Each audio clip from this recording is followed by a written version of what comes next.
بسم اللہ الرحمن الرحیم۔ السلام علیکم۔ تم نے جو سنا درست سنا تھا، بوڑھے نے کہا۔ ہمارا دھوکہ کامیاب نہیں ہوا تھا۔ ہم مسلمانوں کی پیٹھ میں خنجر اتارنا چاہتے تھے، لیکن قریش پیٹھ دکھا گئے۔ مسلمانوں کو دھوکہ دے کر کمزور کرنا ہمارا فرض تھا، لیکن مسلمانوں کی تلواروں نے ہمیں کمزور کر دیا۔ تو جو بنی اسرائیل سے ہے، کیا ہمیں اکسانے آیا ہے کہ ہم مسلمانوں سے تیرے قبیلے کے خون کا انتقام لیں؟ ثقیف قبیلے کے ایک سردار نے کہا۔ ایک اور ضعیف العمر شخص اٹھ کھڑا ہوا۔ اس کا نام درید بن السمح تھا۔ اس کا نام تاریخ میں تو ملتا ہے، لیکن یہ پتہ نہیں ملتا کہ وہ قبیلہ حوازن سے تھا یا قبیلہ ثقیف سے۔ خاموش رہو، درید بن السمح نے گرج کر کہا۔ ہم بنی اسرائیل کے خون کا انتقام نہیں لیں گے۔ کیا تم ابھی تک شک میں ہو؟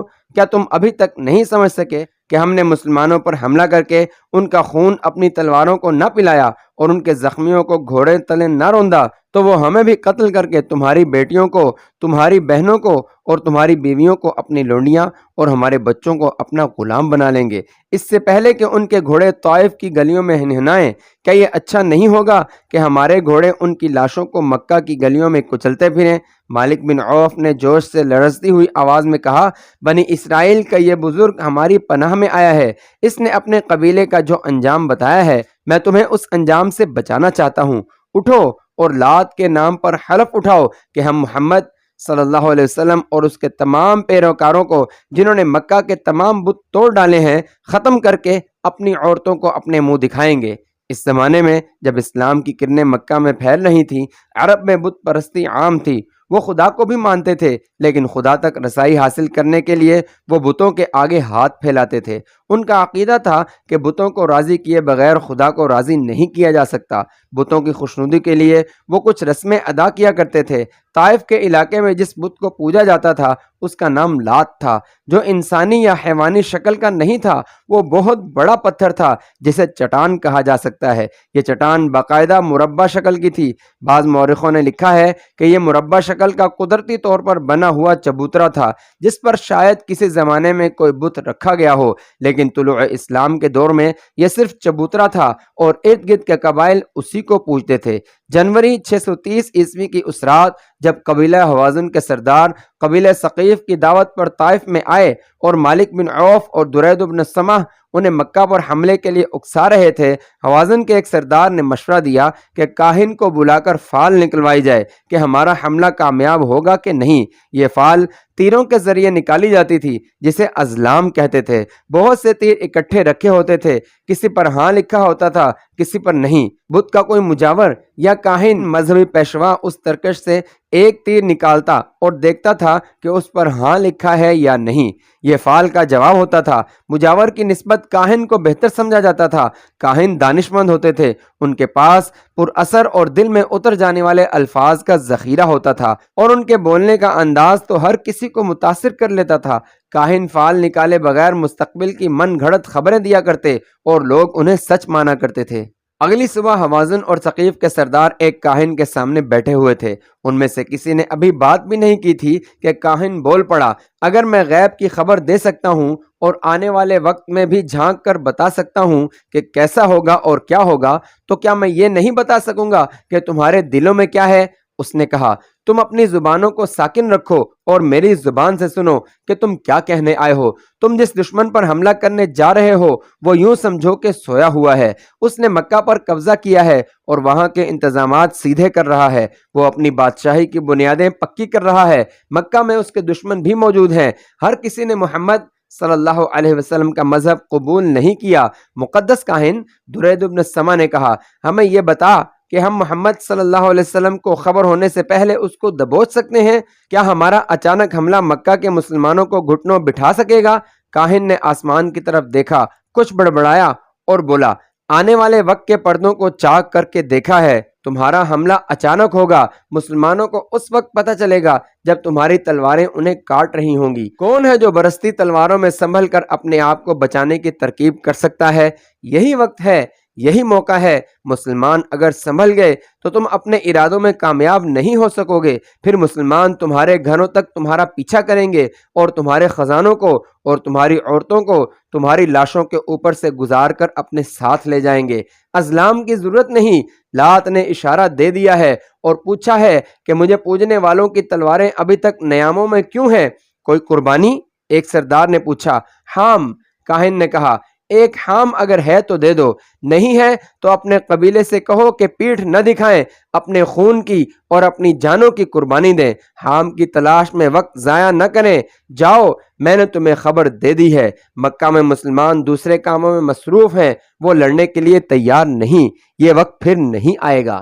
حام اس اونٹ کو کہتے تھے جس کی چوتھی نسل پیدا ہو جاتی تھی، اسے یہ لوگ اپنے بت کے نام پر کھلا چھوڑ دیتے تھے۔ اس اونٹ کو متبرک سمجھ کر اس پر نہ کوئی سواری کر سکتا تھا، نہ اس سے کوئی اور کام لیا جاتا تھا، اس پر خاص نشان لگا دیا جاتا تھا، اسے جو کوئی دیکھتا تھا اس کا احترام کرتا اور اسے اپنے کھانے کی چیزیں کھلا دیتا تھا۔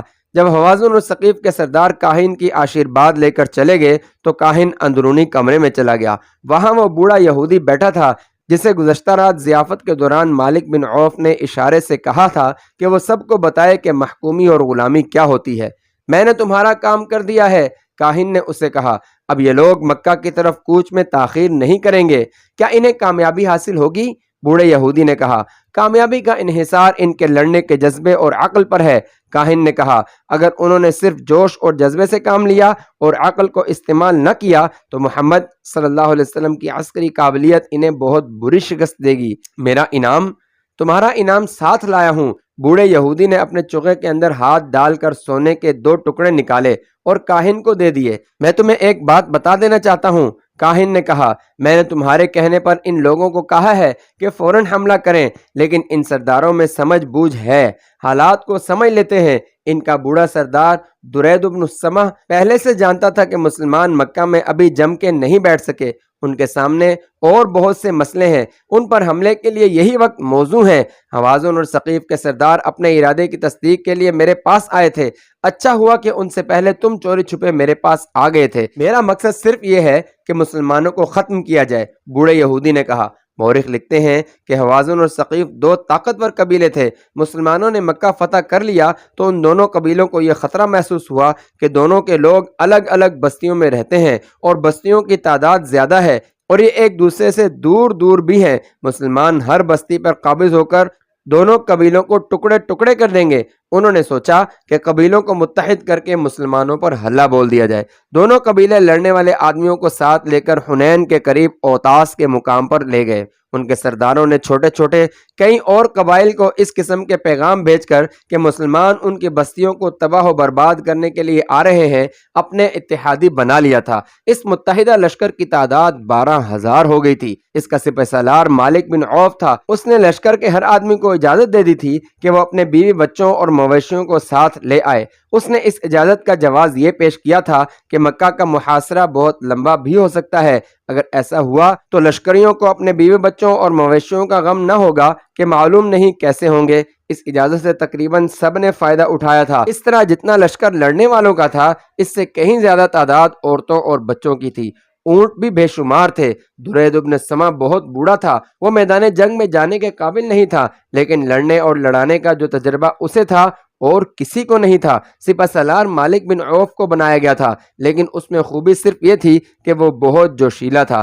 درید کو اس کے تجربے کی وجہ سے بلایا گیا تھا۔ درید بن السمح اس وقت اس لشکر میں شامل ہوا جب لشکر اوتاس کے مقام پر خیمہ زن تھا۔ وہ شام کے وقت پہنچا، اسے بچوں کے رونے کی آوازیں سنائی دیں، اس نے بکریوں اور گدھوں کی آوازیں بھی سنی۔ اس نے کسی سے پوچھا کہ لشکر کے ساتھ بچے، بکریاں اور گدھے کون لایا ہے؟ اسے بتایا گیا کہ سپہ سالار نے بال بچے اور مویشی ساتھ لانے کی نہ صرف اجازت دی ہے بلکہ انہیں ساتھ لانے کی حوصلہ افزائی کی ہے۔ مالک، درید بن السمح نے مالک بن عوف کے خیمے میں جا کر پوچھا، یہ تو نے کیا کیا ہے؟ میں نے ایسا لشکر پہلی بار دیکھا ہے جو لڑنے والے لشکر کے بجائے نقل مکانی کرنے والوں کا قافلہ معلوم ہوتا ہے۔ مجھے تمہاری جنگی فہم و فراست پر ذرہ سا بھی شک نہیں میرے بزرگ، مالک بن عوف نے کہا، لیکن میں نے جو سوچا ہے وہ تم ساری عمر نہیں سو سکتے۔ میں نے لشکریوں سے تو یہ کہا ہے کہ محاصرہ لمبا ہو جانے کی صورت میں انہیں اپنے اہل و عیال اور مال و مویشی کے متعلق پریشانی پیدا ہو جائے گی، لیکن میں نے سوچا کچھ اور ہے۔ میں مکہ کو محاصرے میں نہیں لوں گا بلکہ یلغار کروں گا۔ مسلمانوں کو ہم بے خبری میں جا لیں گے۔ تمہیں معلوم ہے کہ مسلمان لڑنے میں کتنے تیز اور عقل مند ہے۔ وہ پینترے بدل بدل کر لڑیں گے، ہو سکتا ہے ہمارے آدمی ان کی بے جگری کے آگے نہ ٹھہر سکیں۔ وہ جب دیکھیں گے کہ ان کی عورتیں اور جوان بیٹیاں اور بچے اور دودھ دینے والے مویشی بھی ساتھ ہیں تو وہ انہیں بچانے کے لیے جان کی بازی لگا کر لڑیں گے اور زیادہ بہادری سے لڑیں گے، بھاگیں گے نہیں۔ تجربہ عمر سے زیادہ ہوتا ہے مالک، درید نے کہا۔ تیرے پاس جذبہ ہے، غیرت ہے، جرت ہے، لیکن عقل تیری ابھی خام ہے۔ لڑائی میں ان لوگوں کا دھیان آگے نہیں پیچھے ہوگا، یہ یہی دیکھتے رہیں گے کہ دشمن پہلو سے یا عقب سے ان کے بال بچوں تک تو نہیں آ گیا۔ دشمن جب ان پر جوابی حملہ کرے گا تو یہ تیزی سے اپنی بیوی بچوں تک پہنچیں گے کہ یہ دشمن سے محفوظ رہیں۔ تو بہت بڑی کمزوری اپنے ساتھ لے آیا ہے۔ محمد صلی اللہ علیہ وسلم کی جنگی قیادت کو تو نہیں جانتا، میں جانتا ہوں۔ اس کے پاس ایک سے بڑھ کر ایک قابل سالار ہے، وہ تیری اس کمزور رگ پر وار کریں گے۔ وہ کوشش کریں گے کہ تیرے لشکر کی عورتوں اور بچوں کو یرغمال میں لے لیں، انہیں دور پیچھے رہنے دو اور مکہ کوچ کرو۔ احترام کے قابل بزرگ، مالک بن عوف نے کہا، تم بہت پرانی باتیں کر رہے ہو۔ تم نے محسوس نہیں کیا کہ اتنی لمبی عمر نے تمہیں تجربوں سے تو مالا مال کر دیا ہے، لیکن عمر نے تمہاری عقل کمزور کر دی ہے۔ اگر میں سپہ سالار ہوں تو میرا حکم چلے گا، میں جہاں ضرورت سمجھوں گا تم سے مشورہ لے لوں گا۔ مورخوں نے لکھا ہے کہ درید بن السما یہ سوچ کر چپ ہو گیا کہ یہ موقع آپس میں الجھنے کا نہیں تھا۔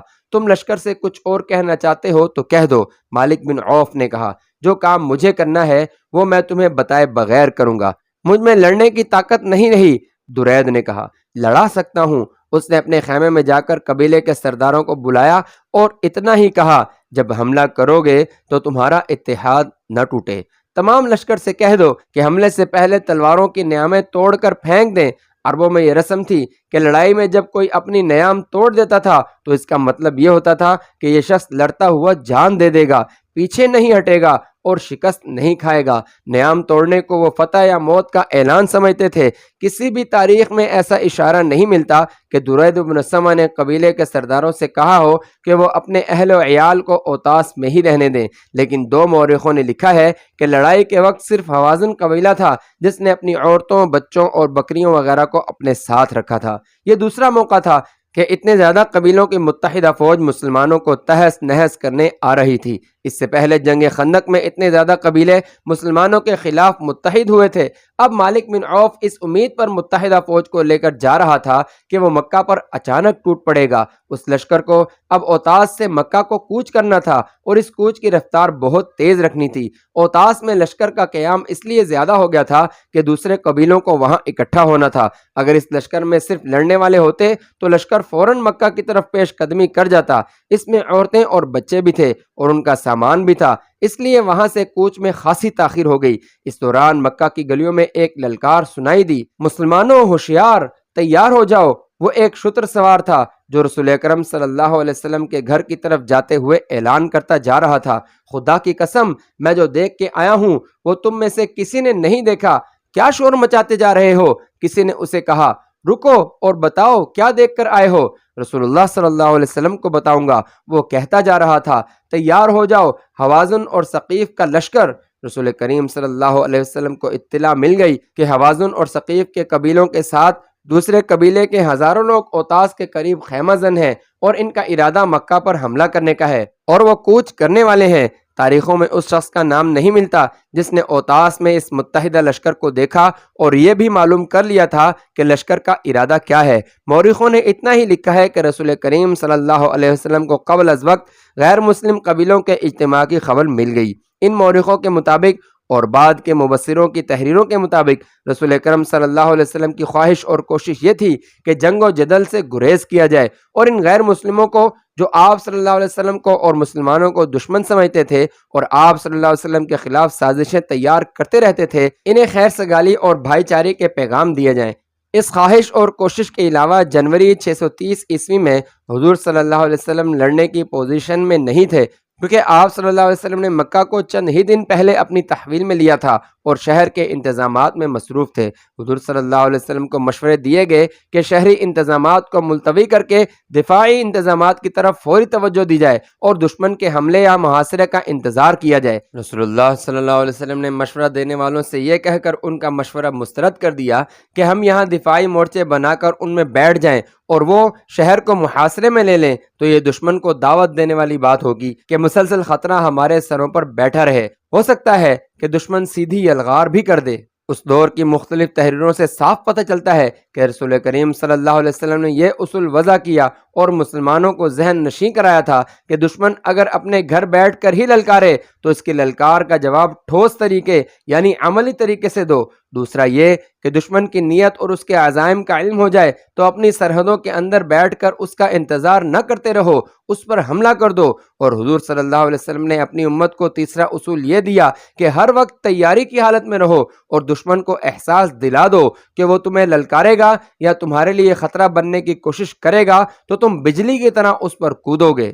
نہیں، ایسا نہیں ہو سکتا۔ مالک بن عوف اپنے خیمے میں غصے سے بار بار زمین پر پاؤں مارتا اور کہتا تھا، وہ اتنی جلدی کس طرح یہاں تک پہنچ سکتے ہیں؟ کیا ہم اپنے ساتھ غداروں کو بھی لائے تھے جنہوں نے محمد صلی اللہ علیہ وسلم کو بہت دن پہلے خبردار کر دیا تھا کہ ہم آ رہے ہیں؟ خود جا کر دیکھ لے مالک، بوڑھے درید بن السما نے کہا۔ اپنی آنکھوں سے دیکھ لے، اگر میں جھوٹ بول رہا ہوں تو اپنے دیوتا لات کو دھوکہ دے رہا ہوں۔ اس آدمی نے کہا جو دیکھ کے آیا تھا کہ مسلمانوں کا ایک لشکر جس کی تعداد کم و بیش 10,000 تھی حنین کے قریب آ کر پڑاؤ کیے ہوئے تھا۔ اس نے کہا انہوں نے خیمے نہیں گاڑے، وہ تیاری کی حالت میں ہیں، اور یہ بھی جھوٹ نہیں کہ اس لشکر کا سپہ سالار خود محمد صلی اللہ علیہ وسلم ہے۔ مالک بن عوف غصے سے باولا ہوا چلا جا رہا تھا۔ وہ مسلمانوں پر اچانک ٹوٹ پڑنے چلا تھا۔ اس نے اوتاس سے مکہ کی طرف پیش قدمی کا حکم دے دیا تھا، مگر اسے اطلاع ملی کہ مسلمان اپنے رسول صلی اللہ علیہ وسلم کی قیادت میں اس کی جمعیت سے تھوڑی ہی دور حنین کے گرد و نواح میں آگے ہیں اور مقابلے کے لیے تیار ہیں۔ غصہ تیری عقل کو کمزور کر رہا ہے مالک، درید نے اسے کہا۔ اب محاصرے اور یلغار کو دماغ سے نکال اور اس زمین سے فائدہ اٹھا جس پر مسلمانوں سے تیرا مقابلہ ہوگا۔ تو اچھی چالیں سوچ سکتا ہے، تو دشمن کو دھوکہ دے سکتا ہے، تجھ میں جرت ہے، پھر تو کیوں پریشان ہو رہا ہے؟ میں تیرے ساتھ ہوں۔ میں تجھے ایک بار پھر کہتا ہوں کہ حوازن کے لوگوں نے اپنی عورتوں اور بچوں اور مویشیوں کو ساتھ لا کر اچھا نہیں کیا۔ آ میرے ساتھ حنین کی وادی کو دیکھیں۔ وہ دونوں اس علاقے کو دیکھنے چل پڑے جہاں لڑائی متوقع تھی۔